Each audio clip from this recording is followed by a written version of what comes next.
good Monday? I'm not. It's like, yes, I am. I'm coming from getting me some donuts because I wanted some so bad. Like, my daughter had mentioned that she went to the donut place that we love, and she gonna tell me about it. She ain't even give me no donuts, but it's cool. What are y'all up to? What y'all been watching? Cause I watched a few things this weekend. I don't even know where to start at. Let's start with the Strays, cause my sister hit me up yesterday and told me to watch the Strays, right? And I guess it was something to watch. It's number 2 on Netflix this week, and let me see. Do I want to tell it? What happens? Yeah, spoiler alert. If you want to watch the movie, or if you're affected by somebody telling you about the movie before you see it, click off. But the Strays basically was about self-hate, of course. A light-skinned woman that left her old life behind, and she started a new life with a white man and a white husband and her semi-white children. And she was a principal at the school, and she was trying to act like she was Mrs. Perfect, and like she had, like, throughout the course of the movie they would show her going into her wig closet and just like changing her wigs and covering up her hair and stuff. Hey, you don't have to cover your hair up. You don't have to cover your hair. And she was basically trying to say, like, no, I know I don't have to cover my hair. And she you could tell, like, she was kind of like anxious all the time. Like, you could tell, like, something, she did something. But as the movie progresses, you find out that she had kids. She had these kids or whatever, and they hunted her down. They found her. They were her black kids that she obviously had with a black man. They hunted her down, and they were like low-key stalking her, like at random places. And they would do like little pop-ups. And she had 2 kids, 2 other kids, her half-white kids. She would the black kids that she had was meeting up with her half-white kids, making relationships with them, and just connecting with them, just so they could get a glimpse of how she was as a mother, and how their life was versus how the black children's lives were when the mother left. So basically they pulled up on her at this event. They go to the event. She turns around, she sees this black boy, because she kept seeing him everywhere, and she was wondering who he was. But at this event, she had finally just approached him and was like, who the heck, like, who are you? Like, why you keep popping up? And he was like, I'm your son. Then it just went crazy from there. She met them. She had to explain to her family what happened or whatever. And her white husband, he wanted to know, how did this happen? Where were they from? And she was basically saying, like, you weren't going to accept me and my 2 black children or something like that. And he was basically saying, like, what? Like, I don't know. Then he was kind of like, I don't, like, I don't know. But the black children, she met up with them the following day, and she basically gave them checks and was trying to pay them to go back to London. And when she did that, they sat there, they took her money, and she was basically saying, that they could go back to, she was giving them startup money to go back to where they were from and like rebuild their lives or whatever. And she tried to make it seem as though, she was being nice and being kind, but she really was just trying to get rid of them and get them out of her little new life that she created. So she goes back home. She talks more with her family, her white husband, and she's telling him like, oh, you know, they're on their way back to London or whatever, and everything's fine. And next thing you know, they got their house. So they in their house, right? And they just started doing all types of stuff, turning the water on, running the water, watching TV, making all of this noise, and their family is upstairs asleep. So they start hearing all of this noise, they start waking up. So they come downstairs, and that's when her black kids, they was down there just wilding. Like, they was down there just wilding, tearing up their house and whatever. And it was the black daughter's birthday. So they were basically trying to have like a little birthday party situation. But you know, they was acting real crazy or whatever. And it ends with, they had took the husband in the back room. And when they did that, they were like playing a bunch of games or whatever. So they were like lifting weights, and he was like sparring him or whatever it's called, spotting or whatever. And he basically dropped the weight on the husband, and I'm assuming he died maybe, but you don't know, because the movie ends like this. They ordered food for her alleged birthday party or whatever, and then when the food comes, the person that delivers the food, she like, you know, she didn't know they was going to be open that late and blah blah blah. She's making small conversation with him, so she like, I want to tip you in cash, so just stay right here. So she goes to go get her purse. She comes downstairs, she goes out the door, and that was it. Next thing you know, you hear some tires screeching, and that was the end of the movie.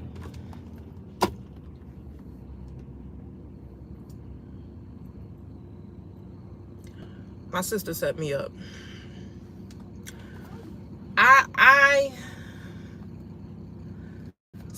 Again, something to watch, but in the beginning I was kind of a little bit lost with their accents and stuff, but it started to come to as time progressed. I started to figure out what was happening. But I'm just tired of the same storyline. Like, every time you hear something, every time you see something about self-hate, right? It's always the light-skinned woman that wants to pretend to be white so that she can have a better life. And I get that that happens too. But the other side of that is dark-skinned women that hate themselves, and they do similar and participate in similar activities. Like, why don't they ever tell that story from like both perspectives? Like, if y'all wanted to be creative, y'all should have switched it up and like told the story of how, like, say for instance, a black woman who's, you know, darker skinned, hates her complexion, so she has a baby by a white man, and you know, she does the whole thing, pretends to be white, talks white, do all of that, and then, you know, show how they give it up. Why is it always the same storyline with the light-skinned woman? Like, it's tired, it's old, and it's tired. I'm tired. Like, let's try something else, people. Like, it was way more storylines out here than that. Like,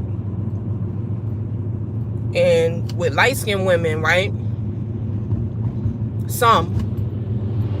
you already can get by with certain stuff depending on how you look. You already can get by.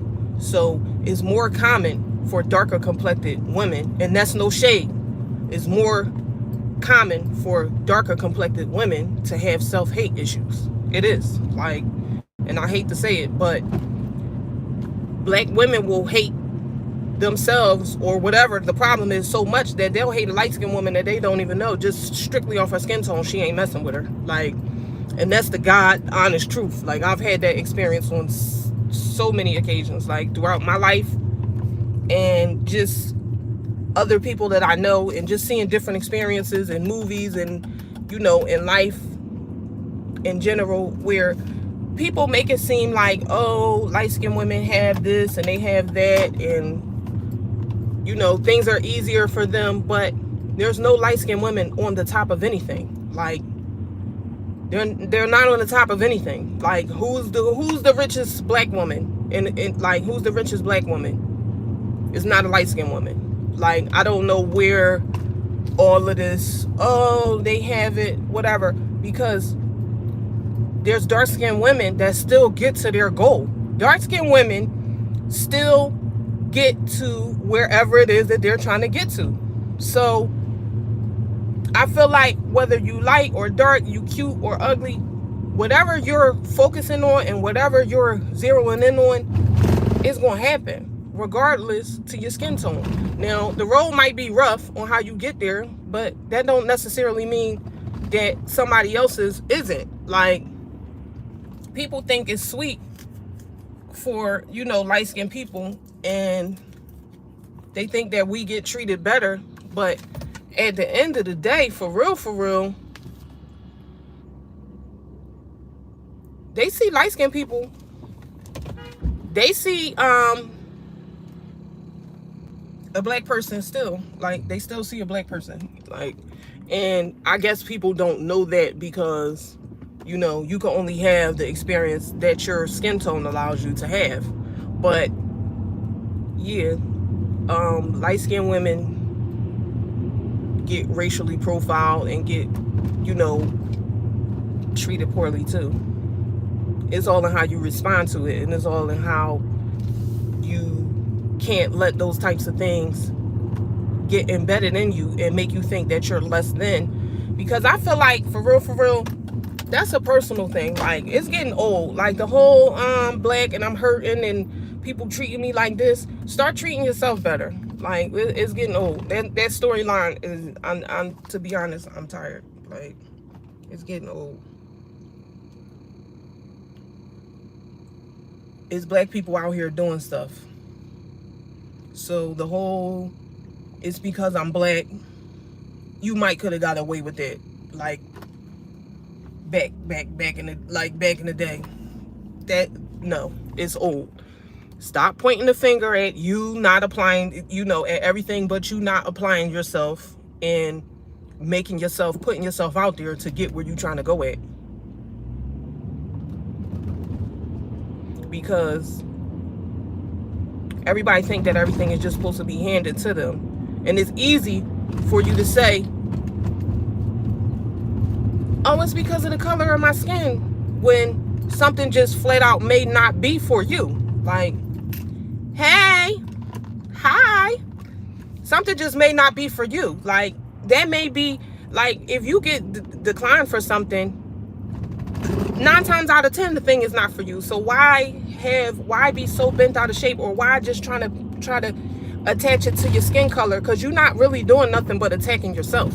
Like, all you're doing by attaching somebody denying you to your skin color is attaching that idea to yourself, and you're never going to be able to get anything. Like, you're never, because that's always going to be the outcome, because that's what you think it is. But I mean, who knows? That's the world we live in, I guess. But I'm tired of seeing the same stuff. Ain't y'all tired of seeing the same stuff? Ain't y'all tired of seeing people complain about the same stuff? I'm tired of watching the same stuff happen over and over. Like, let's do something different. Let's try something different. Let's eat something different. Let's go somewhere different. Like, start having a different experience in your mind. Like, have a different experience in your mind, so maybe you can have a different experience out here. Like, because you trapping yourself in something that's like not, you know, is always going to be a hindrance to you, and because you're always going to think about it.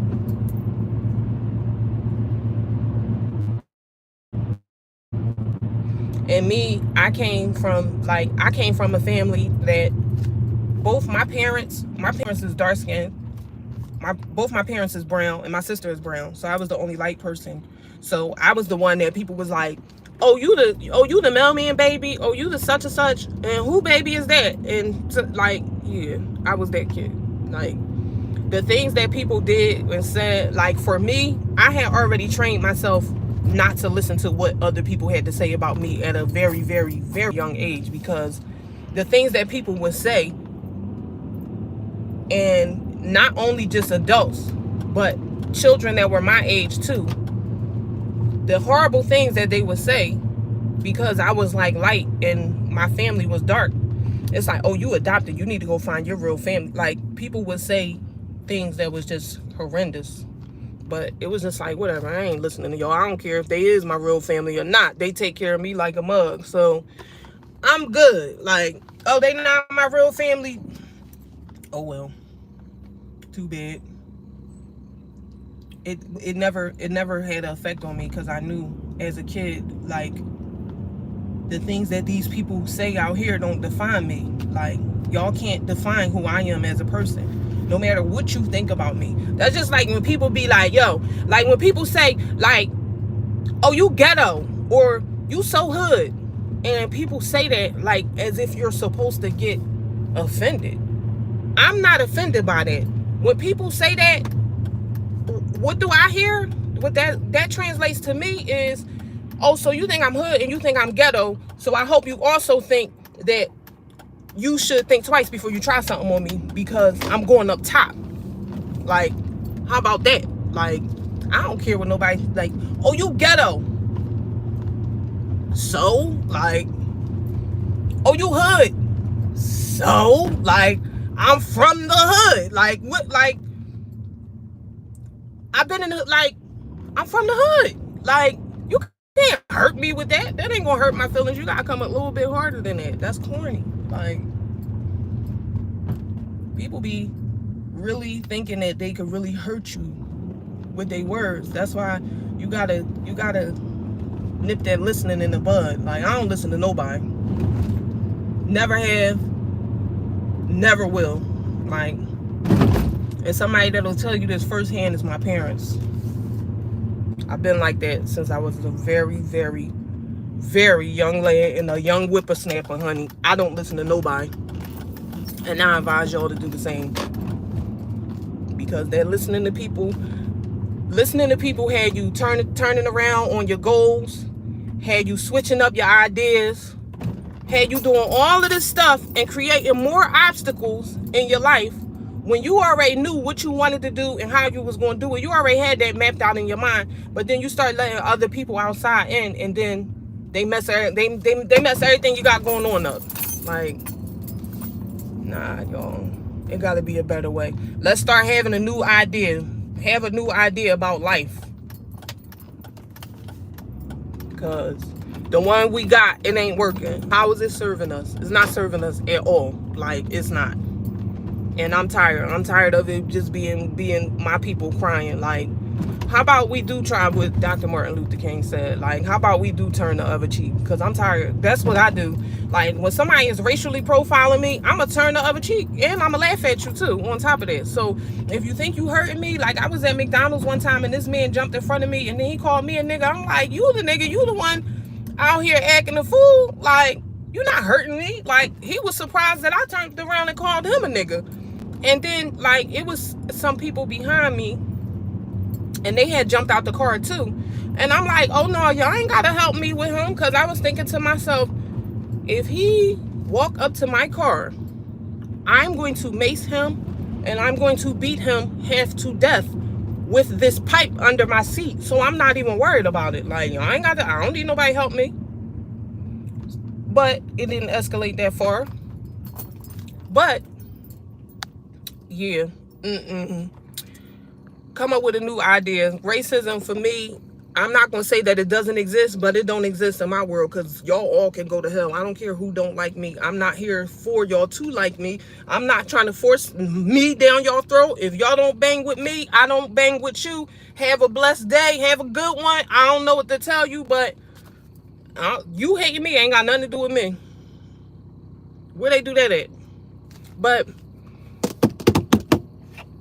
I holler at y'all. I'm about to go in the house and go eat my donuts, child. But if y'all gonna watch that movie, y'all tell me what y'all think about that movie. Because for me, it just fell off on the cliffhanger, and it was corny. And I ain't gonna say it was that. It wasn't, oh my God, corny. But I would probably give it Probably 2 thumbs up, maybe ish. But I don't know. Y'all watch it and tell me what y'all think. Bye, y'all. Have a wonderful day. Breathe life into people. Don't be messing with people, child. Leave people alone, okay? Act like y'all got some sense, okay? All right. I love y'all. All right. Bye, y'all.